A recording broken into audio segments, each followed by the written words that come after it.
Kasus dugaan suap yang menyeret Kepala Basarnas Marsdia Henry Alfiandi bergulir menjadi polemik.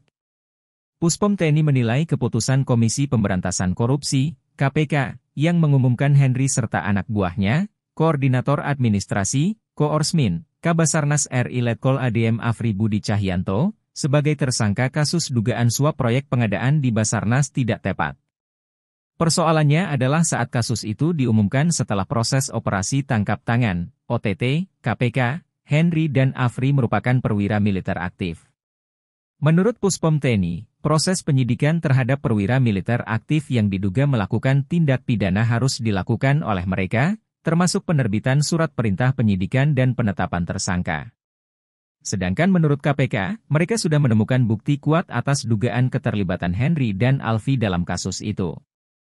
Di sisi lain, muncul kekhawatiran terkait keterbukaan atas proses penyidikan terhadap Henry dan Afri. Karena status mereka sebagai militer, maka proses yang dilakukan pun tidak mengikuti aturan yang diberlakukan bagi kalangan sipil. Persoalan lainnya adalah potensi impunitas atau kebal hukum jika proses hukum terhadap Henry dan Afri dilakukan secara tertutup oleh Puspom TNI. Belajar dari kasus AW101.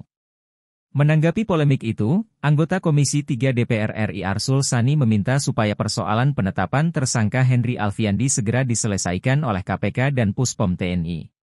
Arsul menyatakan KPK dan TNI harus menunjukkan sinergitas dalam proses penegakan hukum, sehingga pengusutan perkara bisa berjalan optimal. Ia pun meminta agar gesekan antara KPK dan TNI soal penetapan tersangka tidak diperpanjang. Apalagi, kedua pihak telah bertemu guna membahas penanganan perkara tersebut.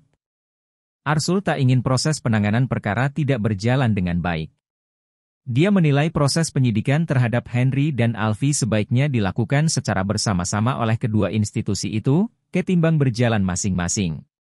Menurutnya, pembentukan tim itu bakal lebih menjamin rasa keadilan, menghindari disparitas, dan memudahkan proses penanganan perkara.